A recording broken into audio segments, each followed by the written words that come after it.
Welcome to this special edition of Next Stop, a travel show taking you around the globe, showing you where to go, what to do, and how to do it. On this episode, we bring you action and adventure from Central Oregon. You're gonna love it. The fun starts now. Central Oregon is stacked with adventure opportunities. Today, we're whitewater rafting on the Deschutes River with Sun Country Tours.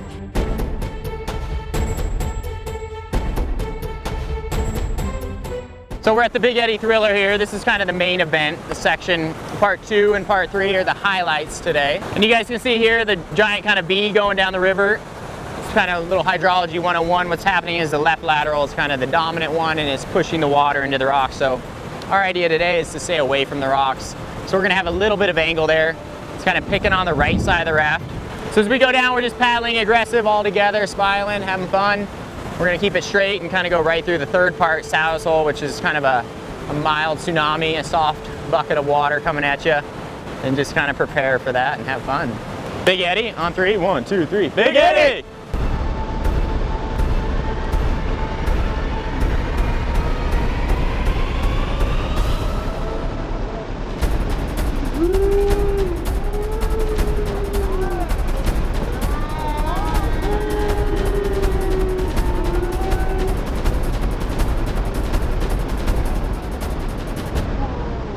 What was it like going in the water? Because you look kind of scared, man.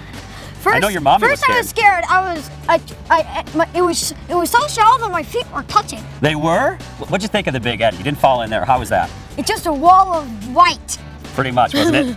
Yeah. Would you tell your friends to come and do this? Once they saw the Big Eddy, they would turn around and go back. You think so? But you didn't. High five, buddy. Good job.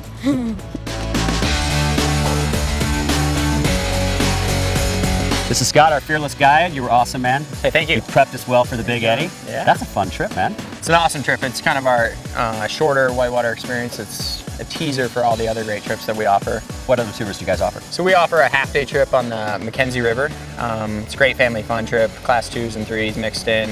And then, of course, I failed miserably because I fell in backwards. On the first wave, man. And it happens. I mean, that's the way to go. And, you know, we kind of set you up a little bit there to give you an experience.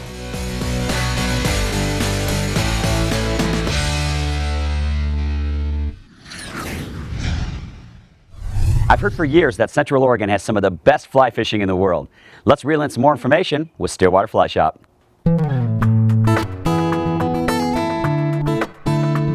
Welcome to our office here. Welcome to Central Oregon. We're going to teach you a little bit about fly fishing today in the backyard that we call home. You mentioned the key word, little, which is what I know about fly fishing. Okay. I know very little about fly fishing. Well, that's all right. We'll cover some of the basics today about casting, presentation, what we're trying to do so that, you know, maybe we'll pick up some fish. So what we're going to do is we're going to get you into some Gore-Tex waders.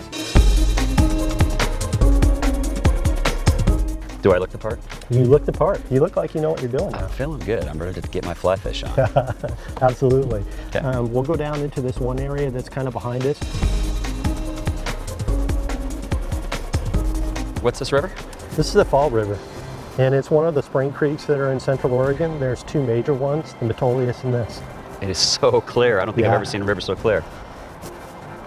So let's just go ahead and go on down into this area over here, and we'll do a little casting 101. Okay. The basis of it is that you're going to have what's called, right above you is 12 o'clock. Okay. In front of you, we want to stop the rod tip at about 10 o'clock. Behind you, 2 o'clock. So am I letting go of this or am I hanging on to Eventually you will. Just hang on to it for now. this? So 10 to 2. 10 to 2. There you go. Keep going. Back and forth. Yep. Hey, you got it, John. So John, we're going to fish this area right in here. You can kind of see some of the landmarks where fish will be holding. So we have this really light green area over here, and then kind of a darker green up above it with fast water. So for the most part, what's going to happen is the fish comes up. You'll see the fish come up, rise, and grab it and pull back down. Yeah, then what do I do? Once we get to that part, then we'll talk through that. So that's a good cast right in there because it's moving up into it. Thank you.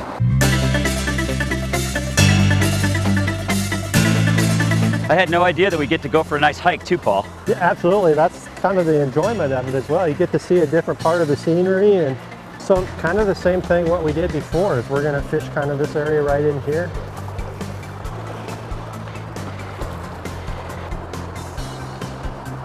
right into that section right there. So Paul, besides guiding fly fishing, what else do you guys do as a company? Well, primarily we're a fly fishing store, so I would say about 90% of everything that we sell retail-wise, rods, reels, waders, boots, coats, etc., is done through e-commerce. Paul, I think I found a new hobby. I do too. I thought you did really well. You picked up the sport really quickly, and it looks like you were enjoying yourself. I had a great time. You know, this isn't about catching fish for me. It would have been nice, but it's not necessary. This is about meeting new friends and being at one with Mother Nature. This is just gorgeous. I agree 100%. Thanks for coming out. We appreciate it. Thanks, Paul.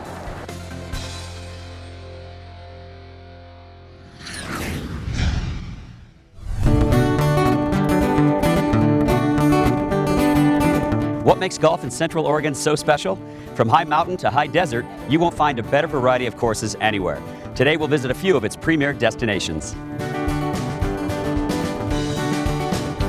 Crosswater Club in Sun River is one of those bucket list courses you definitely want to play when you come out here. Josh, this place is very special. What is really special about the place is we're built on 600 acres in our gated community, of which 200 acres are designated for the Owners Association, leaving us 400 acres, which 200 is the bent grass golf course and the other 200 are native wetlands and fescues. This hole might be the longest hole I've ever seen in my life. This is the longest hole I've ever played personally. So how long is this hole? Tell us about this hole. How do you play this hole? it's 683 yard par 5.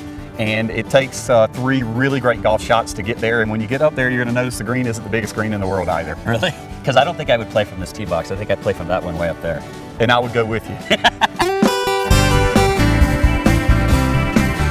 We're now at Tetheroe, just outside of Bend, but I gotta say, this kind of looks like Scotland, Davis. Well, it's a Scottish Highlands course. So what does that mean?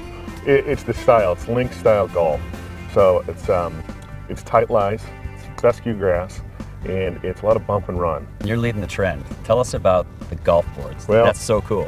You know, we like to consider ourselves not your grandfather's country club, so we do things a little bit differently. A golf board is a 4-wheel drive, almost like skateboard / surfboard that will go about 11 to 15 miles an hour. It's just like surfing, or it's just like skateboarding. And you put your bag on the front, and it's got a bar, and you just wiggle into it.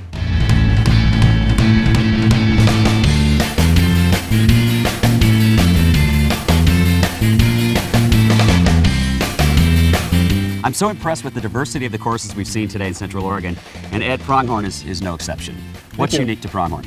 Well, I really think it's the quality of golf that we have here. With our Nicholas golf course and our Fazio golf course as well, it's very rare to have Nicholas and Fazio golf courses side by side. And you've got the most unique par 3 on the Fazio course I've ever seen. We do. Our 8th hole, it actually incorporates a lava tube that we discovered during the construction of the golf course, and actually built the hole around that specific feature. It's really wonderful. I love your tee boxes over there, the little Pronghorn stuff. That's super cool. Very unique. Yes. Very unique. So you're from Chicago. Yes. What do you tell your buddies back in Chicago about living in Central Oregon and golf in Central Oregon? Well, it's just one of the great places in the world to do both. The real interesting thing about Central Oregon is just the wealth of outdoor activities that are here outside of golf. You hit it on the head. There's so much activity in Central Oregon. There's no excuse to not be in shape here. Absolutely. Let's go exercise. Very good. Thanks a lot.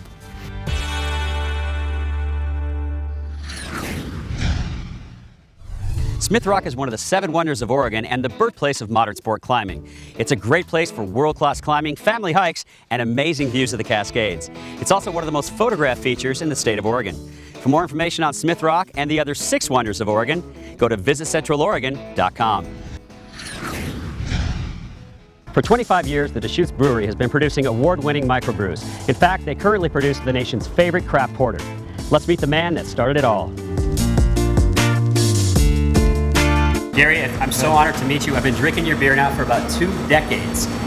In 1988, did you have any idea that the pub in downtown Bend would grow to this? Oh, heavens no. Really all we started was a pub. My background was the restaurant business. We just wanted to make a little bit of good beer, some good food. Our business plan said we could make a tidy living, raise a family in a beautiful town like Bend. And that was really all we planned on. This is the room that started it all, right? This is the room. This is the original 50-barrel JV Northwest brew house that we put in 1993, and we continue to grow and put in a lot more modern operation.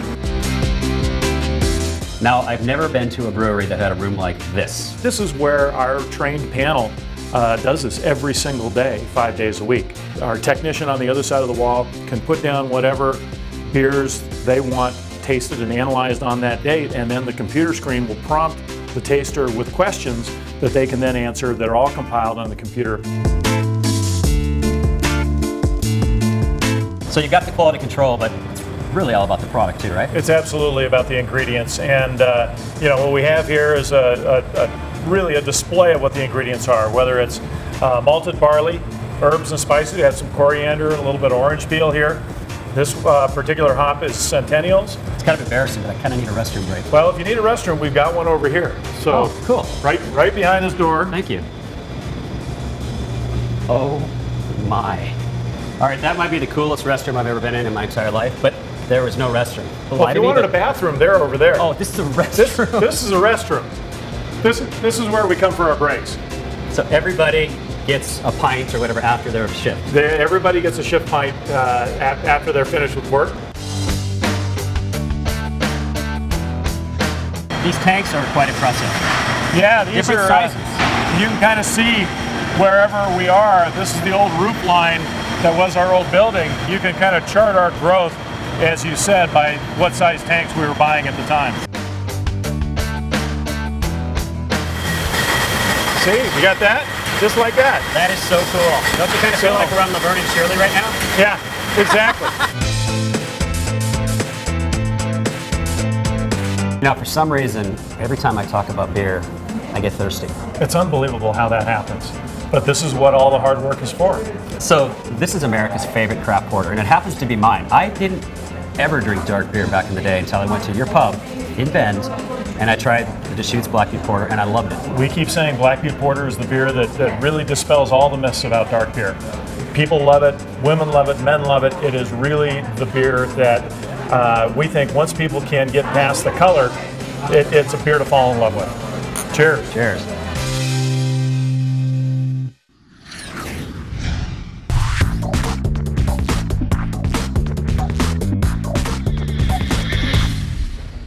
Mountain biking has become the rage in Central Oregon, and for good reason. There's over 300 miles of single track.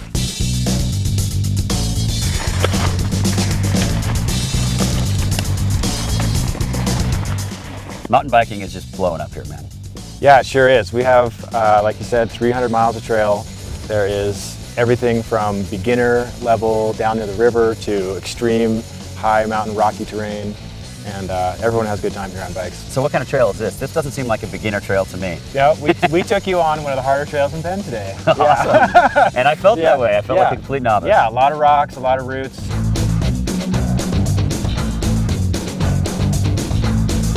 So how long would it take me to get proficient on a trail like this?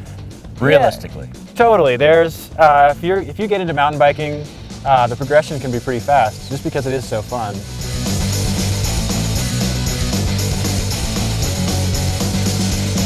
You can ride beginner trail, and as soon as your fitness is going, you can do maybe 15 or 20 miles in a 3-hour ride. So how long have you been riding?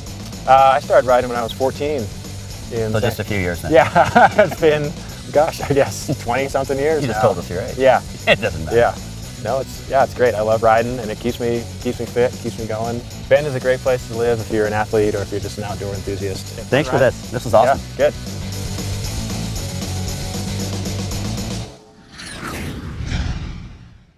I've been known to indulge in good wines, and I also love a good story. Today we find both at Marigus Winery, located just outside of Redmond, Oregon. And Doug, this is relatively new to this area, but your family has been making wines for years and years. Talk about that. Well, I was introduced to it by my grandmother, and she started making wine and brokering wine grapes in 1941 out of Lodi, California. And my grandparents were all immigrants, so they were very headstrong on don't work as hard as we did, and the only way you're going to do that is by getting educated. So how did you find this property? This is just, it's such a stunning setting. Well, you know, it was happenstance. We were looking for the perfect spot. Drove onto the farm, and it wasn't, 200 feet down the drive when my mouth dropped. You've got Smith Rock, which is a beautiful state park that you're looking at to the south. And literally we look at 7 peaks of the Cascades. So I thought, well, that's great. And then I looked at the land and there was a south-facing slope, and that's what I wanted. The soil was perfect. It's volcanic loam, which drains really well, which the grapes like. The only rest of it was to pay the bill. I found it very interesting that, I think of Southern Oregon, I think of the Willamette Valley for obviously wine growing regions, but I didn't think of Central Oregon. This is kind of a pleasant surprise that you can actually grow grapes out here.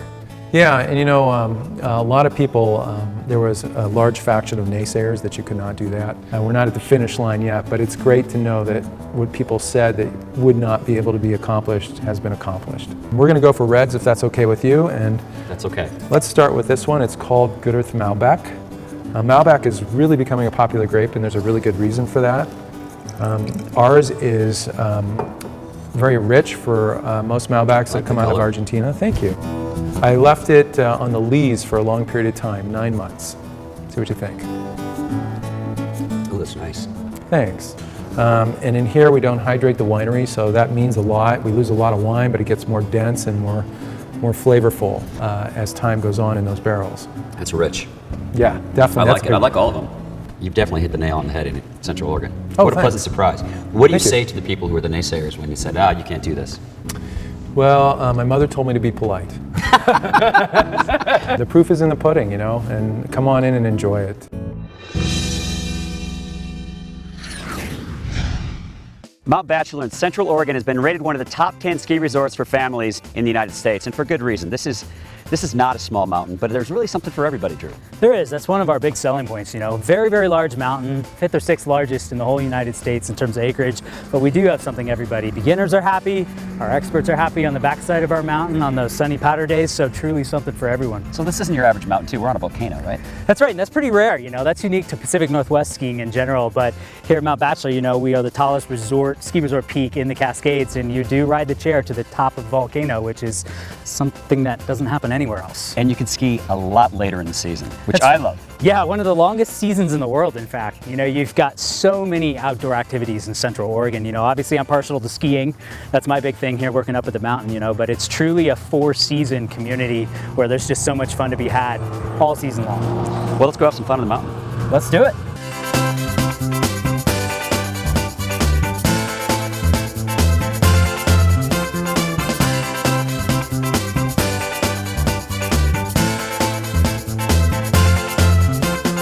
You do not find better spring skiing than this. Yeah, we like to think ourselves as one of the spring skiing capitals of America because the snow lasts so late into the season. I mean, you'd never know by looking at the place today how late in the season actually is. So many other places go down to dirt by this time of year, but it looks like midwinter here. You can really get some quality skiing in.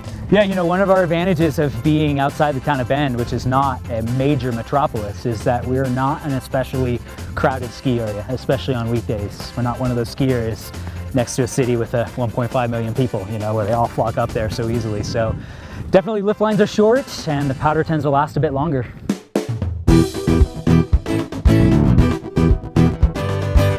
Okay, so we're at the top of Pine Mountain Express, and Drew, I feel like I'm in a dream. Yeah. This is so wild. Yeah, here we are. This is technically the middle part of our mountain, mid-mountain, 7,800 foot elevation. And on a day like today, the weather can't make up its mind. It's changing every couple minutes or so. It makes it fun though. Keeps you on your does, toes. And 5 minutes from now, hopefully when the sun comes back out, the vistas are amazing from here. Well, I think it's time we do a little shredding. What do you say? All right, let's go for it.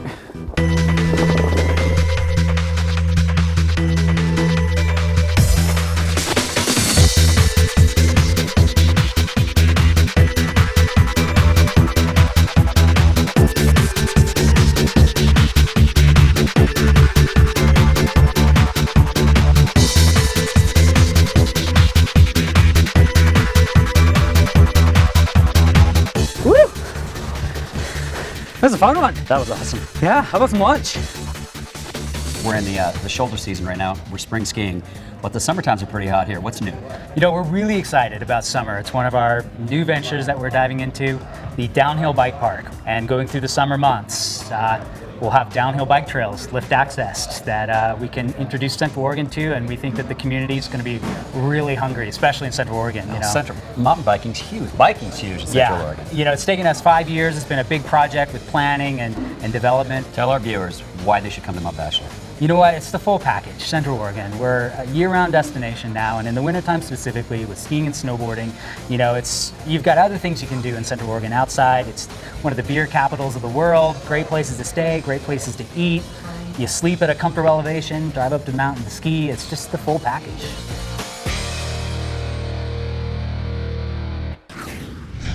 Bend, Oregon recently coined Beer Town, USA. Today we take a tour of some of the pubs with Let It Ride.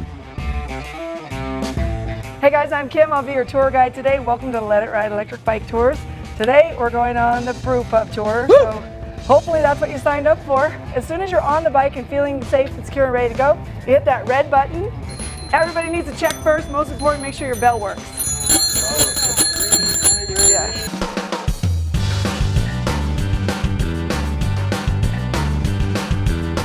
Everyone gets stamps on the trail, right? Yeah. Yours has to be the biggest. It is the biggest, and it also works really well on arms.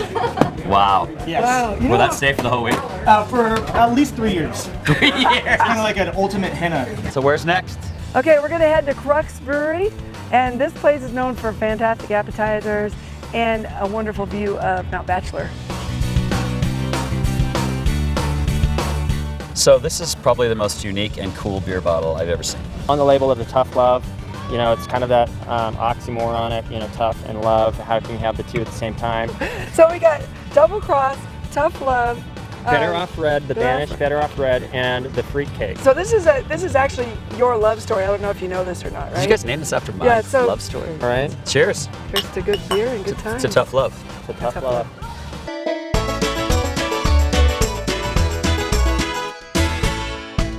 So my whole life, I've been searching for the good life. Found it. And I finally found it. We are in the good life. We're in the good life. What makes this the good life? Well, it's a local brewery here in Bend, and the good life is just having fun, being outside, grabbing your can of beer, your bottle of beer, and taking it with you, either it be hiking, camping, skiing, snowboarding, whatever you want to do here. There's awesome, amazing opportunities to get outside, and drinking beer is part of that. It is part of that, and I love the garage doors that are opened up right now. It's a nice day. Everyone's having fun. They're enjoying Yep. the good life. You all actually live the good life. This is the appropriate name for a brewery. You guys live the good life here. Cheers to that. Cheers to the good life. Timing is everything. We were lucky enough to be in Bend, Oregon on the weekend of Art in the High Desert, one of the top 15 art shows in the country. Carla, take us back. How did this all start? This started with 5 people, 4 of them artists. We wanted a really good art show because we knew Ben needed it, deserved it, and would love it. We all put in $200, and with $1,000, we started this show. Obviously, the people are coming out to support it. I see hundreds of people all over the place. Yeah, we've got people now that come to Bend just for this weekend. You mentioned you're an artist. I saw you doing a transaction over there. You're not just the director, you're also one of the participants. Yeah, I'm sort of schizophrenic this time of year because I'm also trying to sell art and be a jeweler. The location is fantastic. I love the new district down here. I used to come here years ago, and this has grown up. On really, really hot shows, I've looked out and seen artists floating down the river. Taking a break? And I've gone, what? Get back in your booth.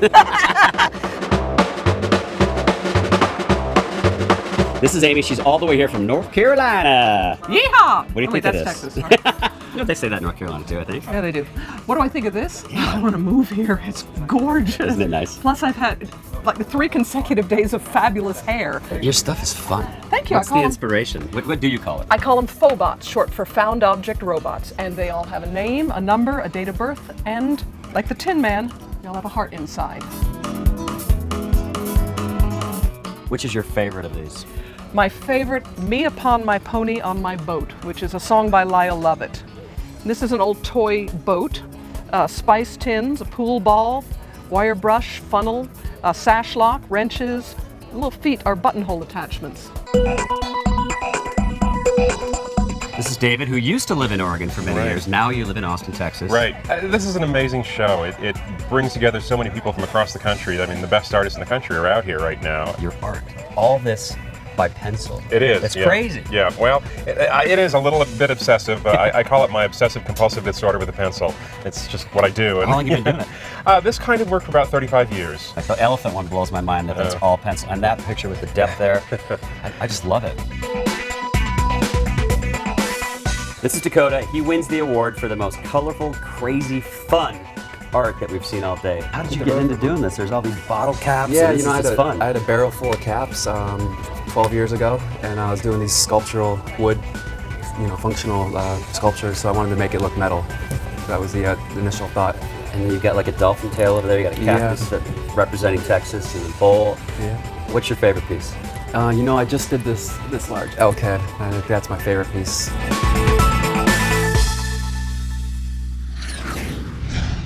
Thanks so much for joining us on this special episode of Next Stop from stunning Central Oregon. Whether it's a guy's trip, a family trip, or a girl's trip, we highly recommend you plan your next adventure here in Central Oregon. Thanks to this show's sponsors, our good friends at the Central Oregon Visitors Association and Alaska Airlines. We appreciate your partnership. Next stop. Where will we take you next? Make good memories, everybody. Another fancy word, by the way. Yeah. Brettanomyces. I was wondering, can we get somebody else that maybe knows a little bit more about the fermentation Oh my process? gosh, yeah. Or knows bigger words. Brettanomyces is too small for us. See any fish yet? No, haven't seen any move yet. Oops. Well, I just caught myself. Does that count? That does count. Sweet. Yeah. I'm one big fish.